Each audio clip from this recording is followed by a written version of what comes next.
प्रणाम श्रोताओं, आप सभी का मेरे चैनल भक्ति कथा सागर में बहुत बहुत स्वागत है। श्रोताओं, आज हम आपके लिए लाए हैं संकटा माता की कथा। श्रोताओं, यह व्रत प्रत्येक शुक्रवार को सबको अपनी सभी मनोकामनाओं को पूरा करने के लिए करना चाहिए। इस व्रत का आरंभ किसी भी शुभ दिन तथा शुभ मुहूर्त में करें। इस व्रत को करने का अधिकार स्त्री, पुरुष, बाल बच्चे सभी को है। सौभाग्यवती स्त्रियां अपनी सौभाग्य वृद्धि एवं कन्याएं अपनी इच्छित वर प्राप्ति, विवाह आदि समस्त शुभ कामनाओं के लिए अवश्य करें। छात्र छात्राएं विद्या प्राप्ति तथा परीक्षा में सफल होने के लिए निश्चित रूप से करें। सभी प्रकार के रोग शोक एवं समस्त आपत्तियों को दूर करने के लिए एवं धन धान्य प्राप्ति के लिए संकटा माता का व्रत कथा एवं पूजा पाठ सबको अवश्य करनी चाहिए। इस व्रत का फल शुभ फलदायी होता है और सभी की सभी मनोकामनाएं अवश्य ही माता पूर्ण करती है। तो आइए अब हम कथा का श्रवण करते हैं। एक बुढ़िया थी। उस बुढ़िया का एक जवान बेटा था जिसका नाम था रमानाथ। वह जीविका के लिए परदेश चला गया। पुत्र के विदेश गमन के पश्चात उसकी बुढ़िया माँ बहुत ही चिंतित एवं दुखी रहा करती थी। उसकी चिंता का विशेष कारण यह था कि उसकी पुत्र वधू उसे प्रायः नित्य खरी खोटी बातें सुनाया करती थी। इसलिए बुढ़िया प्रतिदिन अत्यंत चिंतित और उदास भाव से घर के बाहर स्थित एक कुएं की जगह पर बैठकर आंसू बहाया करती थी। बुढ़िया का यह क्रम बराबर चलता रहा। एक दिन उस कुएं में से दिए की माँ नामक एक स्त्री निकली और उसने उस बुढ़िया से पूछा, ओ बूढ़ी माँ, तुम इस तरह से बैठकर नित्य प्रति क्यों रोती हो? तुम्हें किस बात का कष्ट है? तुम अपना दुख मुझे बताओ, मैं तुम्हारे दुख को दूर करने का भरसक प्रयास करूंगी। बुढ़िया ने उस स्त्री से ऐसे प्रश्न सुनकर उसका कोई जवाब नहीं दिया और उसी तरह बैठकर रोती रही। दिए की माँ द्वारा बार बार एक ही प्रश्न दोहराए जाने पर वह बुढ़िया झुलझुला उठी। उस बुढ़िया ने दिए की माँ से कहा, तुम मुझसे बारंबार ऐसा क्यों पूछ रही हो? क्या सचमुच में तुम मेरा दुख जान लेने के पश्चात उसे दूर कर सकोगी? बुढ़िया की बात सुनकर दिए की माँ ने उसे उत्तर दिया, मैं अवश्य ही तुम्हारे कष्ट को दूर करने का प्रयत्न करूंगी। बुढ़िया ने दिए की माँ का ऐसा आश्वासन पाकर कहा, मेरा बेटा कमाने के लिए विचार से परदेश चला गया है। उसकी अनुपस्थिति के कारण मेरी बहू मुझे हमेशा बुरा भला कहकर कोसती रहती है। मेरे दुख का यही एकमात्र कारण है। बुढ़िया की बात सुनकर दिए की माँ ने उससे कहा, यहाँ के वन में संकटा माता रहती हैं। तुम अपना दुख उन्हें सुनाकर कष्ट से छुटकारा पाने के लिए विनती करो। वे बहुत ही दयालु हैं। उन्हें दुखियों से बहुत अधिक सहानुभूति है। वे निसंतानों को संतानवान, निर्धनों को धनवान, निर्बलों को बलवान और अभागों को भाग्यवान बनाती हैं। उनकी कृपा से सौभाग्यवती स्त्रियों का सौभाग्य अचल हो जाता है। कुमारी कन्याओं को उन्हें अपने इच्छित वर की प्राप्ति होती है।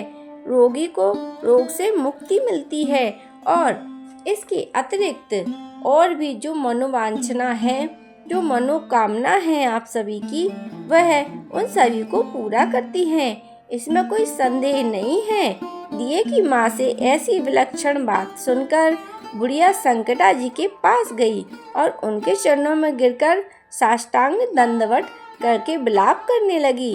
संकटा जी ने दया दिखाई और बुढ़िया से पूछा, बुढ़िया, तुम किस दुख के कारण बराबर रोती रहती हो?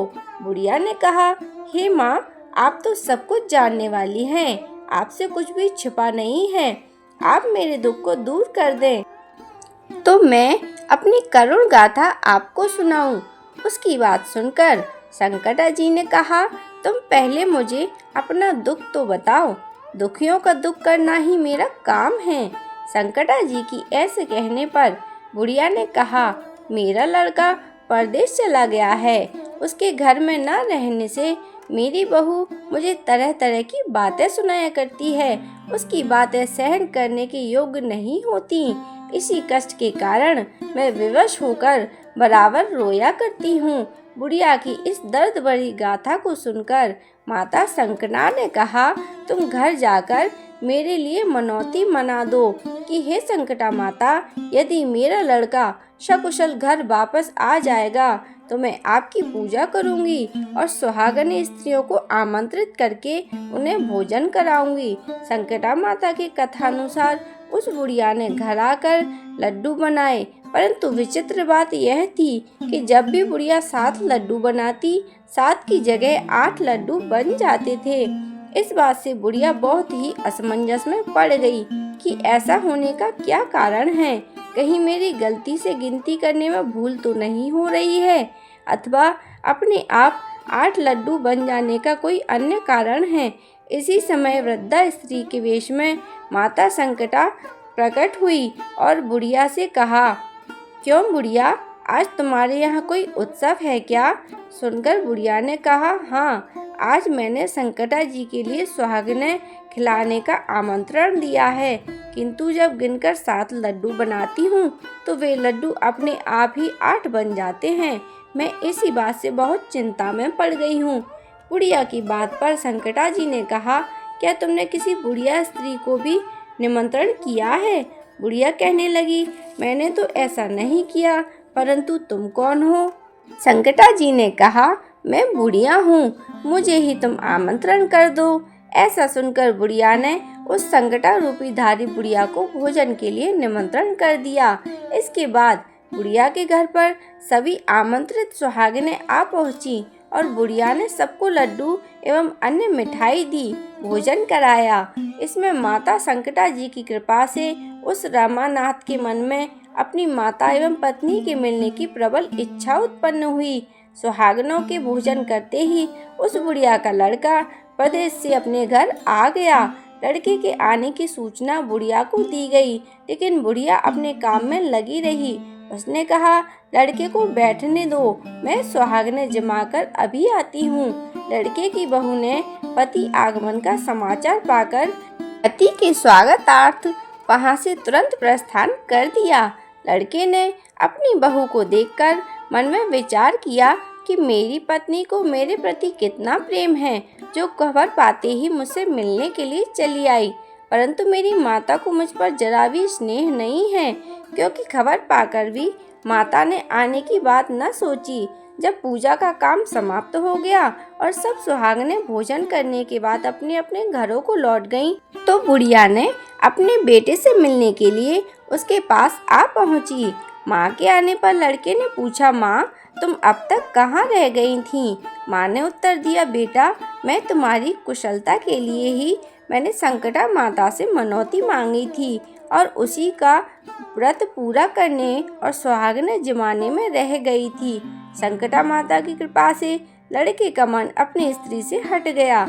उसने माँ से कहा, माँ, या तो मैं रहूँगा या मेरी पत्नी घर में रहेगी। बुढ़िया ने कहा, बेटा, मैंने तुम्हें बड़ी कठिन तपस्या से पाया है, इसलिए तुम्हें मैं कैसे छोड़ सकती हूँ। तुम्हारे लिए चाहे बहू का भी त्याग करना पड़े तो मैं कर सकती हूँ।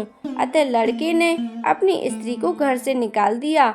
बहू घर से निकलकर बाहर आ गई और बहुत ही दुखी मन से एक पीपल के पेड़ पर चढ़कर बैठ गई और वहीं रोने लगी। उसी समय एक राजा उधर से जा रहा था। उसको रोते देखकर राजा ने पूछा, तुम क्यों रो रही हो? उसने अपनी सारी बात राजा को बताई।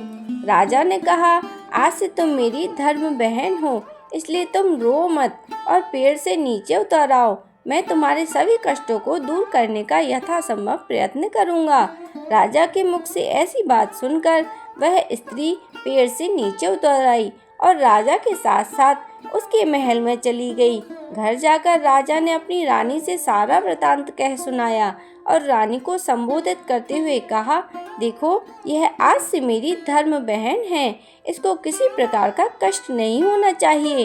राजा के यहाँ पहुँचकर फिर उस रमानाथ की स्त्री ने संकटा माता के निमित्त सुहागनों को बुलाकर भोजन कराया।